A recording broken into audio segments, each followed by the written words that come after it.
1986, I'm sitting on the curb. My mama come home. She say, "Baby Ray, what you doing?"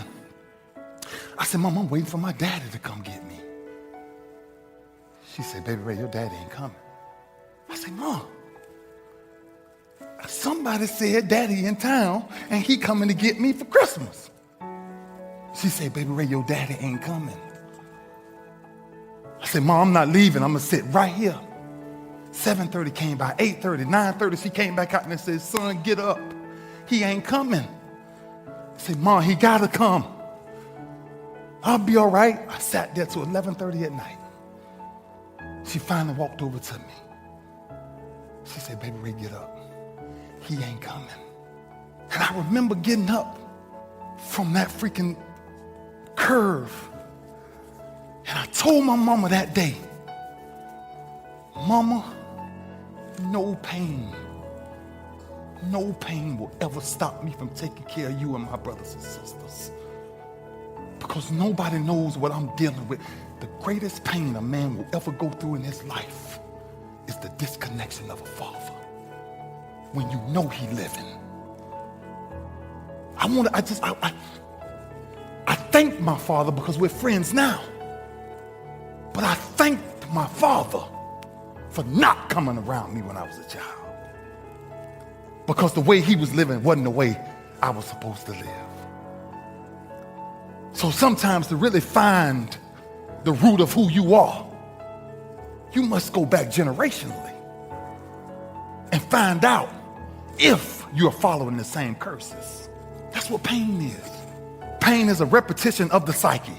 Until you learn how to figure it out, until you learn how to tap it on the back and say, "I know you there, but I'm built to deal with you."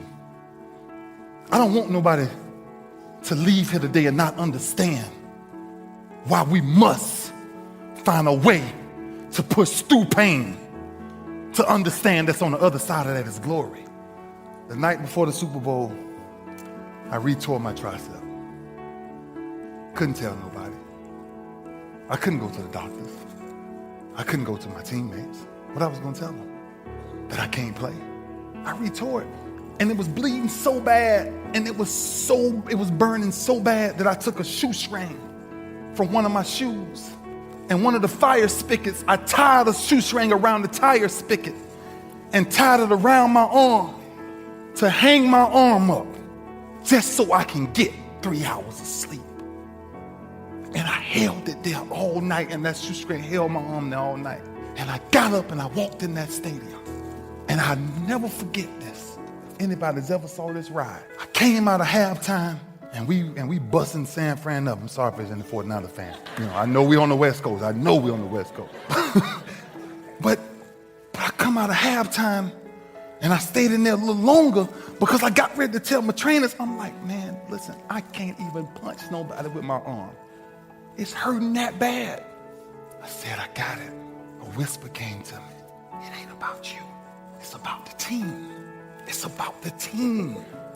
I came out the locker room, my arm burning so bad.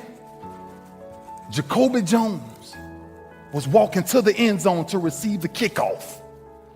I'm running towards the sideline.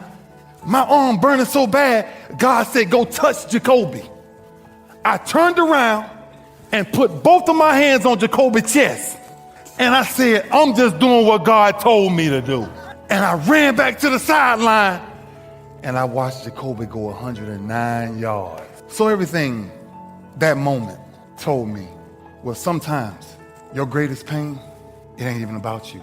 It's about a greater purpose.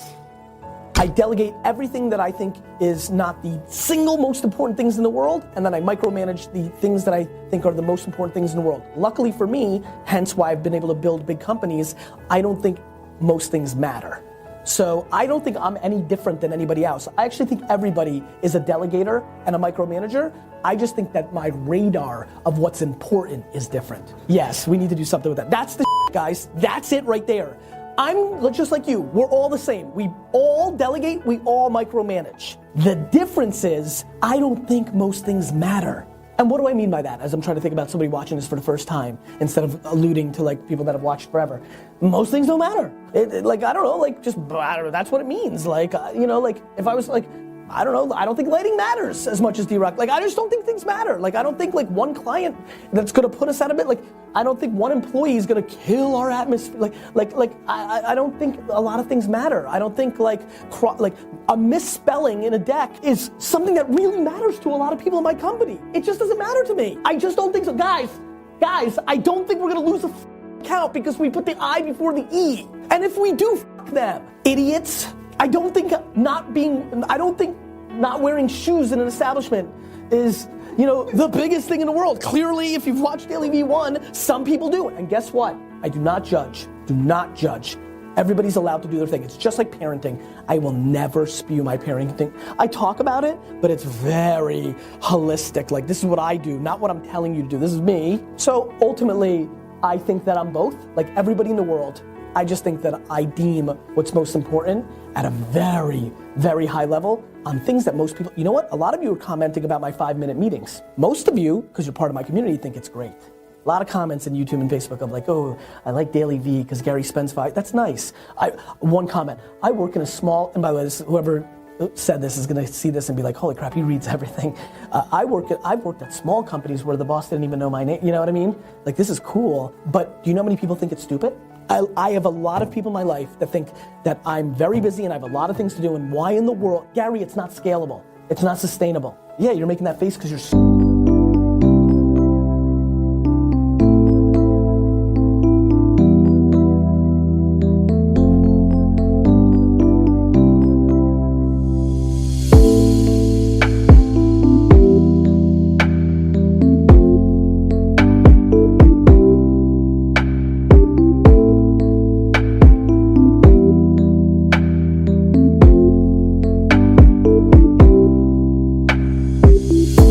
in our cocoon, but like, boy, just like, they're like, don't do that. It's not bad. Nobody expects you to do it, not at this scale. And you have a great culture and you have great intent. Just do that. I'm like, nope, this thing matters to me. So I'm micromanaging a hello into my company 3 to 6 months in, that a lot of people outsource to an HR person or to the leadership. So I do unscalable things all the time, micromanaging if I deem them the most important. Pitching new business, I like to micromanage that. It's important to win business. Like, money helps me keep doing everything. Some adults never figure out that unhappy states do not work when they're adults. And they continue to practice what they learned as little children for the rest of their lives, never realizing that it doesn't work. So the recognition that negative thinking and unhappy states actually do nothing to change anything. If anything, they make it worse. So if there's enough awareness and you can suddenly look at that, and then you can ask yourself from the deeper perspective of awareness, do I want to continue to think these thoughts? Is that helpful or good? Do I really want that? What is it doing? What would it be? How would I experience this situation without it? So you can, as awareness comes in, choice comes in.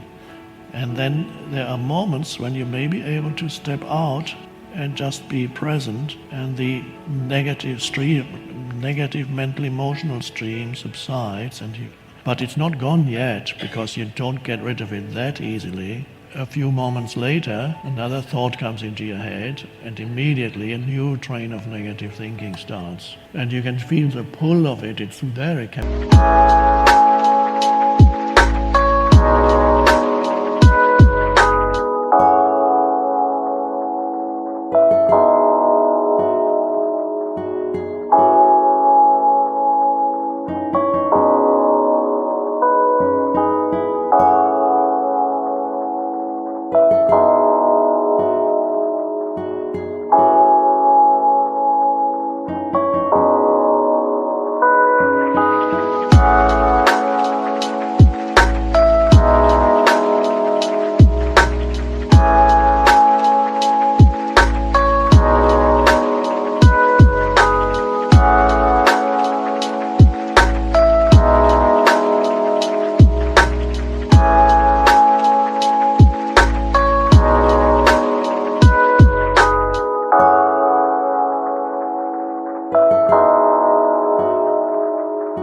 be very, very strong, especially if it's been in your life for a long time. You feel the pull of negative thinking. Come this way. This is so familiar. This is where you belong. This is who you are. And then you need awareness. So you can't fight the negative states because that's another negative state. But you can be aware and see its futility, and ultimately see also how that you are addicted to it. But when you see it, you're not completely addicted anymore. You're only completely addicted when you don't see it. When you see it, you are the awareness. When there's no awareness, you are it. Then you are the ego. Then you are the ego that's addicted to unhappiness.